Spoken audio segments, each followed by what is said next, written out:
My name is Naomi, and this is the story of how I finally stopped carrying a family that never carried me back for 5 long years. I was the invisible backbone holding everything together. I paid the mortgage when it lagged behind. I covered groceries when the fridge was empty. I handled repairs when the roof leaked or the car broke down or the plumbing failed. I sent money for utilities, doctor visits, unexpected emergencies, everything my parents needed to keep their life comfortable and stable, all while working full-time, saving what little I could for myself and trying to build some kind of future. I never complained much because I believed family was supposed to look out for each other. I thought my efforts were seen and appreciated even if they were never loudly thanked. But the truth was colder than that. My younger sister Amani did nothing. She had no job, no bills, no real responsibilities. She slept in late, scrolled through her phone, drifted from one whim to the next, and my parents not only allowed it, they encouraged it. They fed her, excused her, protected her as if she were fragile glass, while I was treated like steel, something that could bend and bear weight without breaking.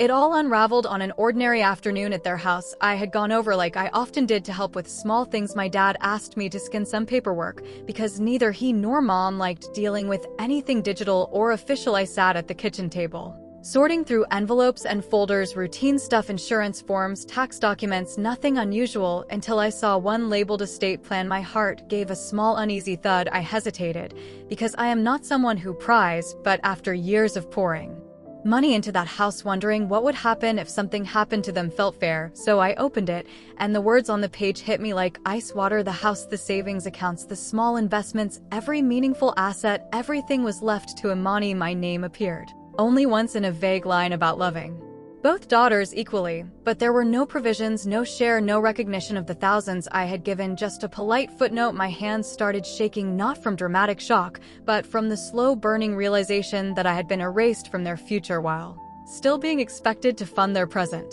I sat there staring at the document, feeling small and foolish. All those late nights calculating budgets, all those times I skipped my own plans to cover theirs, and in the end, I was not even worth mentioning. My dad walked back into the room, noticed I had stopped scanning. "What's taking so long?" he asked casually. I didn't hide it. I held up the page and looked at him directly. "So this is how it is," I said. "Everything goes to Imani." His face paled for a split second. Then he sighed, the kind of sigh reserved for minor inconveniences. "It's not what you think," he said. "Really?" I replied, "because it looks pretty clear." He shifted uncomfortably. "It's complicated." That was his entire defense. No explanation, no remorse, just a vague brush off, expecting me to accept it and keep going. I called my mom and she came hurrying, and when she saw the papers in my hand, a flicker of guilt crossed her face, but it vanished quickly. "Naomi," she said softly, "you don't need the inheritance. You're independent. You're doing well. Imani struggles. We just want to make sure she's taken care of." That sentence crystallized everything. They knew exactly what they were doing. They had weighed us both and decided I was strong enough to be used, and she was weak enough to be rewarded. I placed the folder back on the table, took a deep breath, and said, "Okay, now I understand." Then I walked out the door, and that was the last time I ever stepped foot in that house as their supporter. I didn't announce it dramatically. I just stopped. No more transfers, no more grocery deliveries, no more answering calls about what's due this month. At first there was silence, 2 full weeks of nothing. I pictured them assuming I'd cool off, come back, apologize for overreacting, and slide right back into my old role. But the silence didn't last. One afternoon my phone pinged with a text from Dad. "The property taxes are due." No hello, no context, no acknowledgement of the betrayal, just a flat demand, as if the will had never happened. I stared at the words, feeling a strange mix of anger and almost admiration at their nerve. They really believed I'd keep paying regardless. I typed back slowly, "I'm sure Imani will handle it since the house is hers." 5 minutes later, Mom called. I let it go to voicemail. Then her text came, "Naomi, please don't be like this. We need to talk now." Now that the money was at risk, they wanted dialogue. I waited a moment, then replied, "There's nothing to talk about. You made your choice." That should have closed it, but it opened the floodgates. That evening Imani finally texted, "Why are you being so dramatic? It's not that serious. Just help them out like you always do." I almost laughed at the entitlement. I replied, "I think you've got it covered." She fired back, "Are you seriously mad about the will? Grow up. It's just money, just money." The phrase echoed hollowly. When it was my money they had relied on. "Then you won't mind paying the mortgage?" I said. She went quiet. Mom texted next, layering on the guilt, "Where your parents' family takes care of each other. We did so much for you growing up." That one stung, because I remembered the childhood favors, the small ways they had helped, but those memories felt distant now compared to the years I had carried them as an adult. You made it clear I wasn't family when you left me out of the will. I replied, Imani can take care of you now. Dad joined and we're not asking for much, just enough to cover things for a few months. Don't be selfish after years of sacrifice. That word snapped something loose inside me. I typed one final message, I'm done, then powered off my phone. I thought silence would follow, but the next morning a bank transfer request popped up from Mom. No message, just $3,500, the exact overdue mortgage amount. I declined it within minutes. She called, ignored another text. I know you saw it, why did? Decline, because it's not my responsibility. Try Imani. She called again, we're going to lose the house. If you don't help, maybe you should have thought about that before deciding. I didn't matter. I wrote, Dad sent the last jab. You're really going to let your parents become homeless? It wasn't a plea, it was an accusation laced with entitlement. I didn't answer, and that's when they escalated beyond texts. The next afternoon at work, my phone rang from an unknown number. I answered cautiously. Hi, this is the front desk at your apartment. Your parents are here. They're saying it's an emergency, and you won't answer. My stomach clenched. They had shown up uninvited, trying to corner me. Please don't let them up. I'm not expecting them, I said. They're being persistent. I don't care. They need to leave. I hung up, shaking not from fear, but fury, the audacity of invading my space, because their plan had backfired. Mom texted. Immediately, we're downstairs. Open the door. No apology, just a command. Then we're not leaving until you talk to us. I closed my eyes, breathed deeply. They wouldn't stop, so I went down.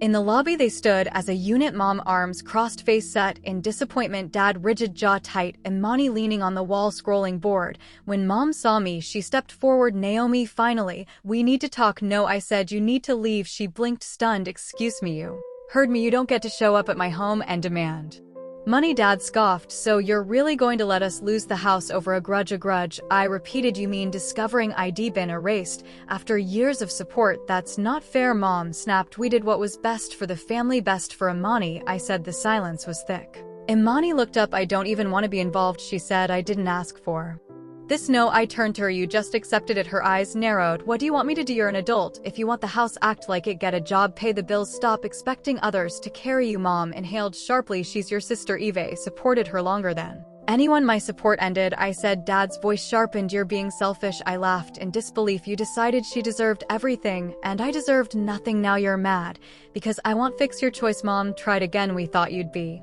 mature about this. Mature, I echoed. You mean quietly accept being used? Dad stepped closer. We raised you. The least you can do is help. I already did for years. No one spoke. I looked at them all and felt clear. We're done. I turned, walked back inside, let the door shut, and for the first time felt no guilt. Back upstairs, Dad texted. After everything we've done, you're abandoning us. You abandoned me first. I'm just accepting it. I blocked him, then Mom, then Imani. I waited for regret, but only quiet came. I thought that was the end. But the next day, Facebook showed their new weapon. Mom posted a long, tearful note about raising a daughter who turned selfish, how true family shows up. Comments flooded in, strangers, relatives judging me. Dad posted too. Some people turn their backs when needed most. We gave everything, and this is the repayment. He tagged me. Imani shared vaguely about real love and sacrifice, implying I cared only about money. The story flipped overnight. I became the villain, the ungrateful one who abandoned struggling parents.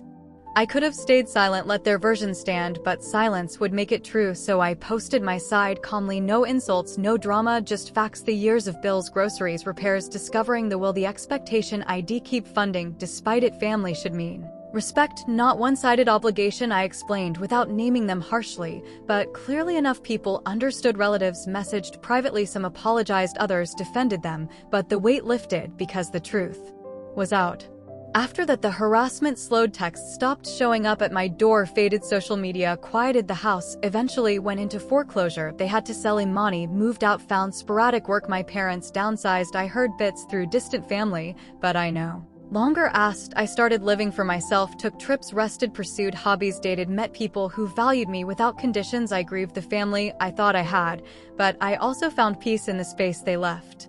Years later, I look back and see it wasn't about the money, it was about worth. They taught me my value wasn't tied to what I gave, but who I am. I chose peace over obligation, freedom over obligation, and that choice saved me.